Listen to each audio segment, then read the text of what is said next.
My name is Elena Vance, and I just turned 18 yesterday. At my birthday party last night, amidst the noise of celebratory laughter and clinking glasses, my father pulled me abruptly aside into the quiet hallway. He gripped my shoulder a bit too tightly, leaning in until I could smell the faint aroma of his expensive cologne mixed with something bitter. "When this is all over tonight, Elena, you are going to sign some standard papers for Uncle Gerald," he whispered, his eyes scanning the room nervously. "It is just a small, meaningless formality, okay?" I smiled at him, my heart hammering a dangerous rhythm against my ribs, and I nodded obediently. Then, the second his grip relaxed and he turned back to his guests, I walked directly into the kitchen, opened my private laptop hidden on the counter, and quietly transferred my entire multi-million-dollar inheritance from my beloved grandparents into a completely irrevocable legal trust, just as a desperate final precaution. The very next morning, the shattering fallout began. My parents and my younger sister, Maya, woke up to discover that the cherished family cabin at Silver Creek, the extensive savings accounts, the carefully managed investments, absolutely everything, was now permanently locked behind an unshakable legal wall that they absolutely could not touch. My father, Robert, literally turned ashen white, clutching the kitchen counter for support. My Uncle Gerald, who, it tragically turns out, had already greedily signed a secret deal to sell a massive piece of property he never actually owned, desperately called a high-priced lawyer. Before I tell you about the utter chaos that erupted next, or the dark secrets my parents were desperately trying to conceal, please take a brief, meaningful moment to hit that like button and subscribe to the channel, Clara's Untold Secrets. Also, drop a comment below letting me know which city you are watching from and what time it is there right now. I truly love seeing exactly how far my voice travels across the world. To fully comprehend the depth of this family betrayal, I need to take your hand and walk you back exactly 6 long years to a quiet, golden summer evening at Silver Creek, a summer that was fundamentally defined by the exact moment my courageous grandfather said something I didn't truly understand until last night. The specific summer I turned 12, my grandfather, Arthur Vance, a man whose hands were mapped with the deep scars of honest labor, picks me up in his ancient, trusted truck and drives me 40 long minutes out to our family retreat at Silver Creek. The rugged cabin sits nestled back far from the calm, dark water, surrounded by massive white pines so incredibly tall they aggressively block the oppressive afternoon sun. The weathered front porch visibly sags on one side, and the rusted screen door doesn't quite latch right, letting in a single, solitary fly. Inside, the place always smells intoxicatingly like rich wood smoke, old leather-bound books, and something faint and comforting that I can never quite put a name to. "Grab the other end, kiddo," Grandpa says warmly, lifting a heavy, weathered fence rail. I immediately do. We spend the entire, peaceful morning meticulously replacing 3 rotted cedar posts along the critical south side of the property line. He doesn't rush me. He shows me with agonizing patience exactly how to check for soft spots by pressing my thumb deep into the grain. "If it gives, Elena, it is officially done," he tells me. Inside the cabin, Grandma Clara, a woman who always knew what was in my heart without me saying a word, has cold iced tea and 2 enormous, thick sandwiches waiting on the ancient kitchen table. The table Grandpa built with his own 2 bleeding hands the very year they got married. Later, she is quietly reading on the splotchy porch swing when I wander out, and she gently pats the dusty chair beside her. We just sit together in a profound, peaceful silence, watching the lake slowly until the light turns to pure gold. This cabin must stay in the family, Elena, Grandpa tells me that very evening, slowly wiping the sawdust off his tired hands. But always remember this, child. Family isn't always about shared blood. Family is simply whoever consistently shows up. I don't fully understand what he truly means back then.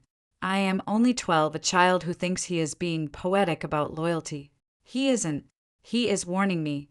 That entire magical summer, I stubbornly come back to Silver Creek every single weekend. I learn where the old water heater develops leaks, which window aggressively sticks in the humidity, exactly how to bleed the complex radiator in the winter. In October, Grandma Clara teaches me to meticulously organize the sagging bookshelves by color because she claims it makes the entire room feel warmer, Elena. Grandpa shows me the property line markers deep in the woods, old, heavy iron stakes he hammered in himself 40 years ago. I don't know then that my grandfather is already actively speaking to a sophisticated estate lawyer about exactly this place, about exactly me. Back home in Oak Haven, the absolute air is profoundly different, cold and thick with unstated expectations. Our house is fine, not warm, not happy, just fine. 3 standardized bedrooms, a perfectly manicured yard that needs constant mowing, and a detached garage my dad uses exclusively as an office for his struggling building supply store. Fine. My sister, Maya, is 10, and she has the significantly bigger bedroom, violently redecorated last spring with vibrant lavender walls and a designer desk lamp that literally costs more than my entire cherished bookshelf. My room still has the original, dull carpet from the previous owners. At the standardized dinner table that evening, my dad brings up the cabin, using that unfeeling tone that always makes me wince.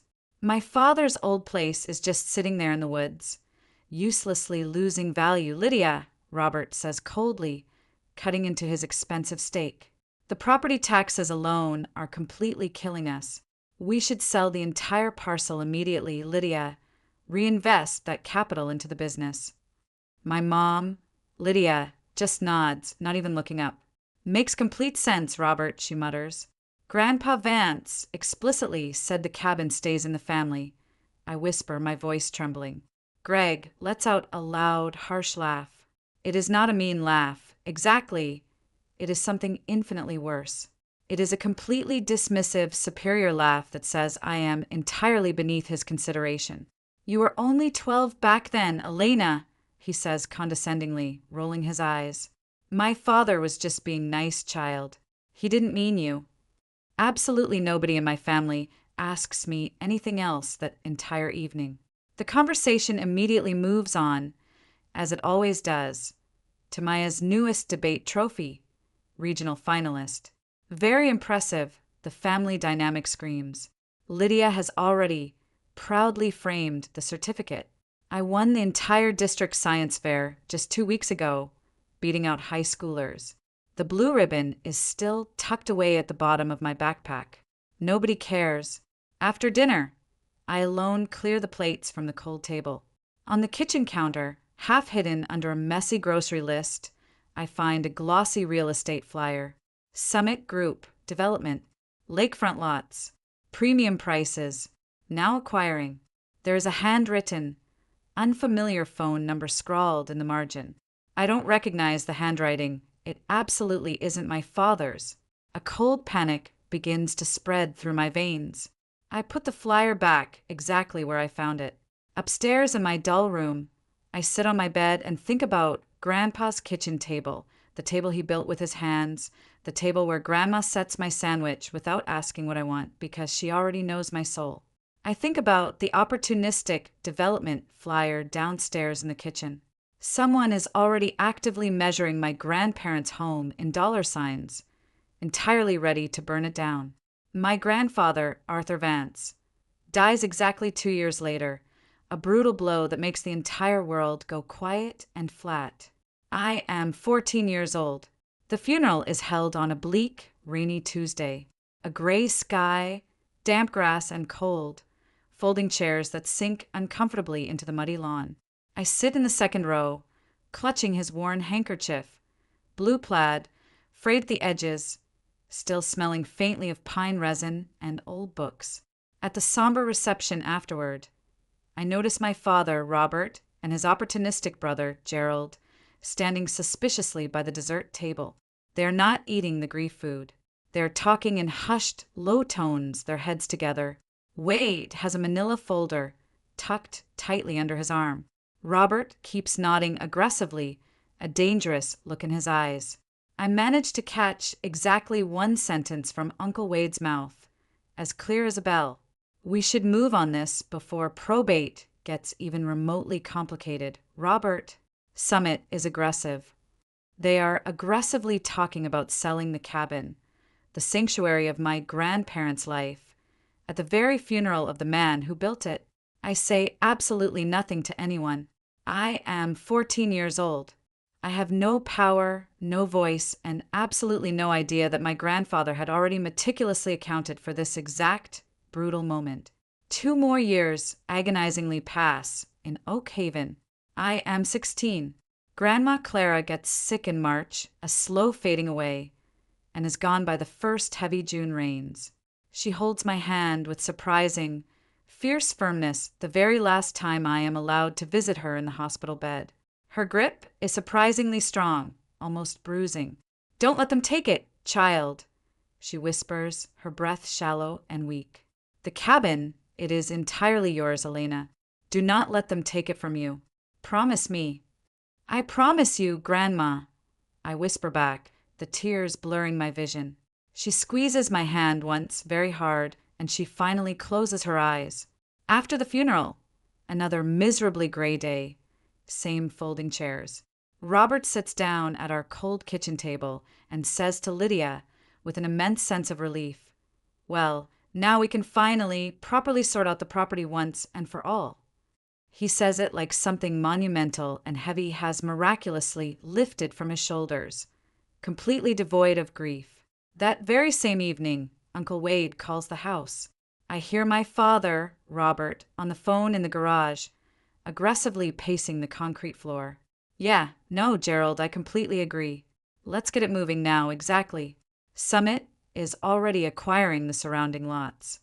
His voice is lighter, happier than it's been in months. Standing in the silent hallway holding a simple glass of water, I realize something that sits in my chest like a heavy, suffocating stone. My grandmother's death, the final loss of my sanctuary, isn't a profound loss to my greedy father and uncle. It is a clearance sale. I do not cry that night. I sit in my room and make a different kind of decision, a cold, hard decision of survival. I just don't know exactly how to act on it yet, or who to trust with the information. Between the ages of 16 and almost 18, the entire cherished cabin at Silver Creek becomes my quiet, private rebellion against my family. Every single Saturday morning, I drive 40 long minutes out to Cedar Lake in the battered, used Honda I bought with my own hard-earned babysitting money. While they are at the country club, I patch the porch screen. I meticulously replace the old weather stripping on the back door. I sweep the pine needles off the unstable roof, because Grandpa Arthur taught me that is exactly how lethal leaks start. At home in Oak Haven, the entire conversation dynamic shifts dramatically.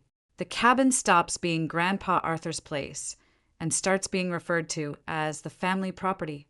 Lydia says this at dinner with a casual arrogance, exactly like it's always been true. Uncle Wade shows up infinitely more often now, every other Sunday without fail, sometimes with thick manila folders, sometimes with a private laptop open to local real estate listings for development companies. I try once to reason with them. What about Grandma's explicit wish? She desperately wanted me to keep the cabin. Denise, using that polite, dismissive voice that always makes me want to scream, puts down her fork gently. "Your grandma was extremely emotional at the end, Elena. A bit out of it, sweetheart. Sentiment and promises don't pay the mounting property taxes, sweetie. Business. That is the new, toxic word they use for everything in our lives that used to be love and sanctuary." By the time I turn 17, Robert starts being infinitely more direct and aggressive. "The second you turn 18, Elena, we'll figure this cabin situation out as a united family." The unfeeling way he says the word family, I know with absolute certainty that it means my way and only my way. One gray November afternoon, entirely alone at the cabin at Silver Creek, I am finally clearing out the hallway closet to find old blankets. Behind a massive stack of old, moth-eaten quilts, I find a sealed envelope written in Grandma Vivian's precise handwriting. My name, Iris, is written in bold blue ink on the front. Inside the envelope is a single, crisp business card. Evelyn Stone, attorney at law. Below her name, printed in small, precise type, Vance Family Irrevocable Trust. My hands shake violently as I hold the card, not from fear of discovery, but from profound, bone-deep recognition. Grandma left this envelope here years ago, specifically for me to find it. She knew I would be the only person in the family who would ever be cleaning out a hallway closet at Silver Creek. Not Lydia, not Miami. I slipped the cold card into my wallet, burying it deep. I do not call. Not yet. 3 months before my pivotal 18th birthday, Evelyn Stone calls me first on a Thursday evening in February. I am in my dull room doing calculus homework when my phone shows an unknown number with a local area code. Iris Tmain, this is Evelyn Stone, the voice says over the line. I was your grandparents' private attorney. Her voice is steady, entirely professional, and incredibly careful. Exactly like someone who's spent decades rehearsing exactly how to introduce difficult news to grieving relatives. I desperately need to speak with you before your birthday next week, she says. There are things you need to know, and there isn't much time left. She tells me to meet her at her downtown office the following Saturday morning. Alone. I went to the meeting entirely alone. Evelyn Stone was a sharp, formidable woman in her late 50s, with striking silver hair and heavy reading glasses resting on a delicate chain around her neck. Her downtown office was incredibly small, meticulously organized, and smelled profoundly of old parchment and strong black coffee. She sat across from me, her expression serious, and slowly opened a thick leather folder. Your grandparents secretly hired me exactly 6 years ago, Elena, she said, her voice dropping into a hushed, absolute tone. They legally established a completely irrevocable trust. The cabin at Silver Creek, a massive savings account, and an extensive investment portfolio. The total value is approximately $2.1 million. Absolutely all of it is held securely in the trust. And you, Elena, are the sole, exclusive beneficiary. I felt the entire room, physically, tilt beneath my feet. My grandparents had left me absolutely everything. They had transferred the massive estate into the trust while they were still alive, meaning legally it never once entered their personal estate. It absolutely could not go through probate. My father and my uncle had zero legal claim to a single dime. Evelyn slowly slid a heavy document across the mahogany desk, a comprehensive summary of the trust, with my name glaring on the second line. The title to the cabin was officially recorded under the trust at the county recorder's office 6 years ago, she explained. Your father absolutely does not know that. Your grandfather specifically said, and these are his exact words, Elena, that his sons would selfishly sell the cabin before his funeral flowers even wilted. The room went terrifyingly quiet. I just stared at the heavy paper, but there was something infinitely more urgent. Evelyn leaned forward, lowering her voice. Someone has been aggressively making inquiries at the county recorder's office about the cabin's title within the last month. I started paying incredibly close attention after that meeting. Not suspiciously, just quietly like a ghost in my own home. The very next Sunday, Uncle Gerald came over for dinner. Afterward, he and my father, Robert, disappeared into the detached garage. The side door was left open just a crack, not enough to see them, but entirely enough to hear Gerald's hushed, urgent voice. I already blindly signed the purchase agreement with Summit Group Development. $450,000, Robert. But we absolutely need the title completely clean before closing. Robert paced the concrete. How do we get it clean without probate? Gerald answered immediately, like he had rehearsed it. A quitclaim deed. Dad's gone. Mom's gone. We are the legal heirs. We quietly quitclaim the property to ourselves, record it, and sell it. What about Elena? Robert asked, his voice dropping. My chest violently tightened. Gerald scoffed. She is 17, Robert. She literally cannot do anything. By the time she turns 18, the sale goes completely through. Done deal. She will throw a fit, but she will get over it. We will give her a pathetic cut, 50 grand for college. She should be incredibly grateful. I stepped silently back from the cold garage door, my hands turning to absolute ice. My uncle had already aggressively signed a $500,000 purchase agreement for a property he didn't own, on land securely held in a trust he had absolutely no idea existed. That Saturday, I was back in Evelyn's office. She laid the brutal timeline out on a yellow legal pad, drawing sharp lines between dates exactly like a military battle plan. If Gerald files a fraudulent quitclaim deed, Evelyn explained, the county recorder should instantly reject it because the chain of title absolutely will not match. However, if he submits falsified documentation, like a forged affidavit of heirship, he could theoretically create what is called a cloud on title. It won't give him legal ownership, but it could tie your property up in a vicious legal nightmare for a year. I looked at her. So how do I stop him? She tapped her pen aggressively against my 18th birthday on the calendar. You have to act first, and you have to act perfectly on time. The exact second you turn 18, you are a legal adult. You will formally sign the acceptance of the successor beneficiary role.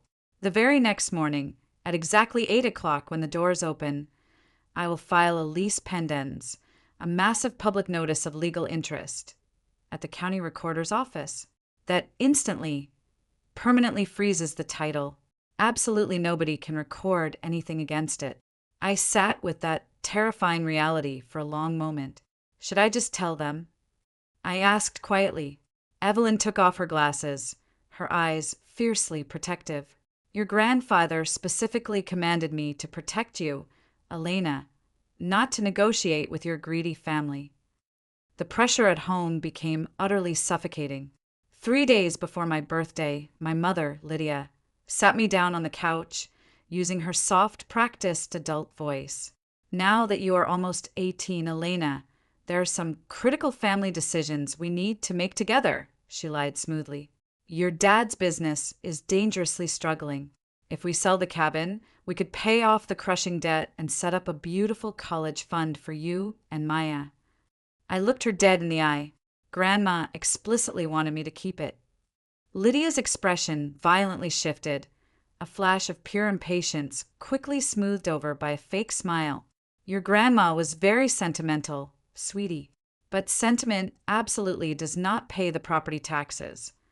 The very next afternoon, Uncle Gerald ambushed me in the driveway, leaning casually against his expensive car.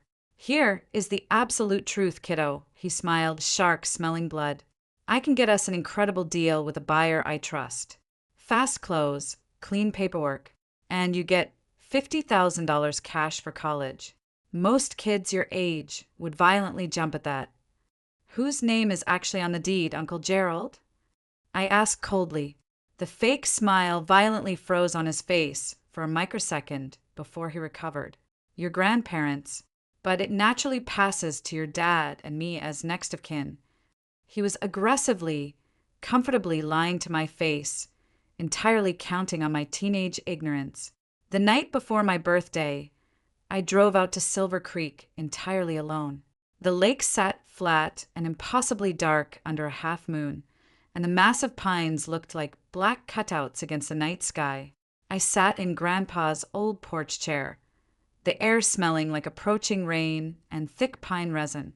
I opened my laptop. Evelyn had already sent the massive, formatted document package.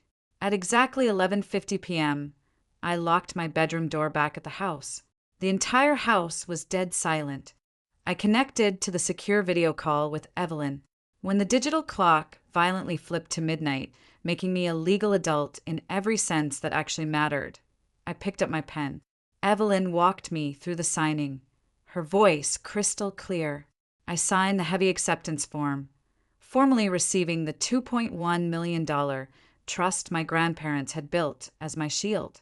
First thing tomorrow morning, at 8 a.m. sharp, I file the lease pendens, Evelyn confirmed, her eyes fiercely proud. This is absolutely not a trick, Elena. This is your grandfather's last, desperate gift. You just had to be old enough to accept it. The clock read 12:03 a.m.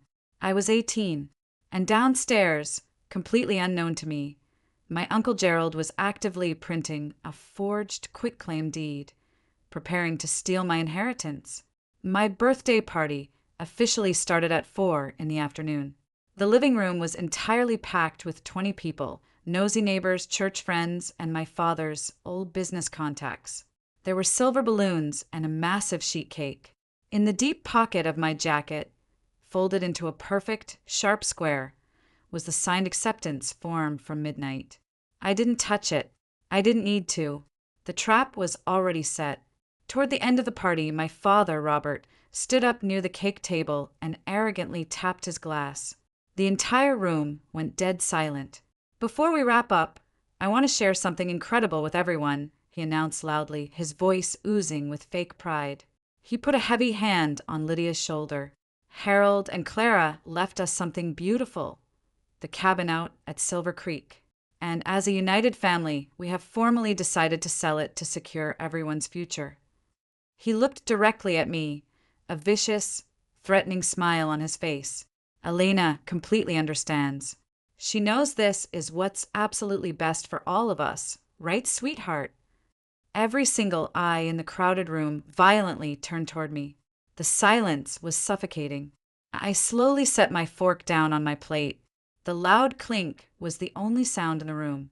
"I absolutely never agreed to sell the cabin, Dad," I said, my voice carrying like a gunshot. Robert's smile stayed completely fixed, but the muscles in his jaw twitched dangerously. "She is just kidding. Birthday nerves," he laughed nervously to the crowd. "I am absolutely not kidding," I replied. Uncle Gerald aggressively stepped forward from the hallway. "Come on, Elena. This is absolutely not the time or the place for a tantrum." I picked up my cold glass of water, took a painfully slow sip, and locked eyes with him. "You are exactly right, Uncle Gerald," I said coldly. "This isn't the time. The actual time is 8 a.m. tomorrow morning." The entire party violently dissolved after that. Neighbors awkwardly grabbed their coats and fled the explosive tension. Once the door clicked shut on the final guest, Robert turned on me, his face twisted in absolute rage. "Here is what is going to happen, Elena," he snarled, slamming his hands onto the kitchen table. "Tomorrow morning, Gerald and I are going to the county office. We file the paperwork. The cabin legally sells. If you aggressively fight this, you are entirely on your own. No more college money. No more living under my roof." I slowly pushed back from the table and stood up, my voice dead calm. "You are threatening to kick me out onto the street on my 18th birthday over a property you don't even own." I walked right past him and went upstairs, leaving them in the agonizing silence they had built for themselves. At exactly 8 a.m. the next morning, the fluorescent lights flickered on at the county recorder's office. Evelyn Stone was the absolute first person through the glass doors. She approached the counter and officially recorded the certified trust and the lease pendens against the Silver Creek property. It was completely legally bulletproof. At 8:30 a.m., Robert and Gerald arrogantly walked out of our house, carrying their fraudulent folder. At exactly 9:05 a.m., Uncle Gerald confidently slid his forged quitclaim deed across the county counter. The clerk typed the parcel number into the system, read the glowing screen, and stopped entirely. "I absolutely cannot record this document, sir," the clerk stated evenly. "The property title is exclusively held under the Vance Family Irrevocable Trust. It was recorded 6 years ago. There is also a lease pendens filed this very morning." Gerald's face violently drained of all blood. "That is impossible. My parents owned it," he shouted. "Sir," the clerk replied coldly, "the chain of title is perfectly clear. This quitclaim is completely invalid." The frantic, furious phone call from Robert came at 9:22 a.m. I was sitting peacefully on the front porch. "What the hell did you do?" he screamed into the phone, the sound of highway traffic rushing behind him. "I simply accepted what Grandpa and Grandma legally left me," I replied coldly. "This is my parents' property," he roared. "No, Dad," I said, my voice completely steady. It is my property. They didn't leave it to you, not because they didn't love you, but because they absolutely knew they couldn't trust you with it. He violently hung up the phone. 30 minutes later, an unfamiliar, aggressive corporate number called my phone. It was Carter Briggs, the lead attorney for Summit Group Development. He angrily demanded to know why there was a legal hold on the property they had just bought from Gerald. My uncle absolutely does not own that property, Mr. Briggs, I informed him, feeling no sympathy whatsoever. He never did. I am the sole beneficiary of an irrevocable trust. Carter Briggs went dead silent on the line. He completely represented himself as the legal owner. Briggs growled. Then I highly suggest you pursue your severe legal remedies against him for aggressive fraud, I replied, and calmly gave him Evelyn's direct number. The dominoes fell with absolute, devastating brutality over the next 3 weeks. Summit Group violently sued Uncle Gerald for massive breach of contract, demanding their $45,000 penalty, plus $60,000 in severe damages. But that wasn't even the worst part. Evelyn discovered that the official notary stamp Gerald had used on his fake quitclaim deed was completely forged. The district attorney's office immediately opened a criminal investigation.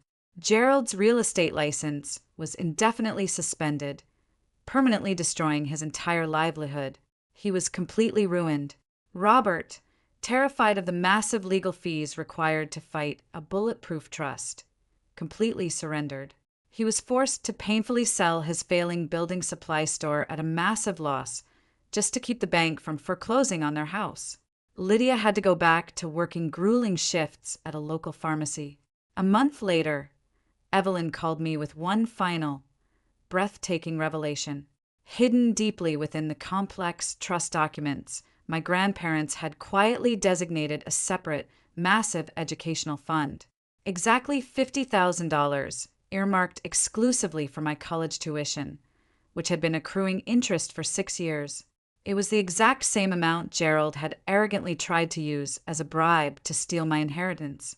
My grandparents had already protected my future without ever breathing a word to a single soul. I officially moved out of my parents' house and into a small apartment near my new college campus. I met Robert and Lydia one last time at a neutral coffee shop. They looked exhausted, broken, and entirely defeated. The cabin is absolutely never going up for sale, I told them, my voice completely devoid of the fear that used to control me. I will not be manipulated or made to feel guilty for keeping a sacred promise to the only people who actually protected me. I am not cutting you out of my life, but from this exact moment forward, our relationship is built entirely on absolute boundaries, not on what you can financially bleed out of me. Robert just stared silently into his black coffee. Lydia had tears in her eyes, but she didn't dare argue. They knew the absolute power dynamic had permanently, irreversibly shifted. The very next weekend, I drove out to Silver Creek alone. I walked up the steps, unlocked the heavy wooden door, and breathed in the scent of pine resin and old books. In the desk drawer by the window, exactly where Evelyn said it would be, I found a handwritten letter from Grandpa Arthur. "I know my sons will violently try to sell this cabin, Elena," he wrote in his loose, familiar script.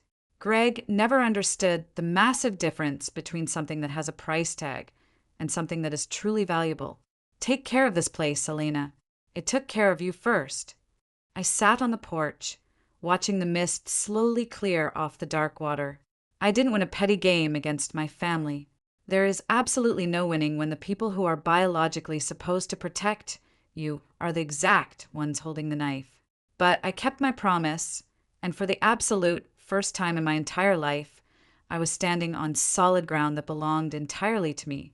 If you are listening to this right now, and you feel entirely surrounded by people who constantly use you for their own greedy convenience, I want you to hear this loud and clear. Peace absolutely never comes from desperate revenge. It comes from finally drawing an unshakable boundary and fiercely standing your ground. Never let toxic people convince you that their absolute greed is your personal responsibility. Stop shrinking yourself to keep their pathetic peace. Let them choke on their own consequences. Until next time, stay completely unshakable, and I will see you in the next one.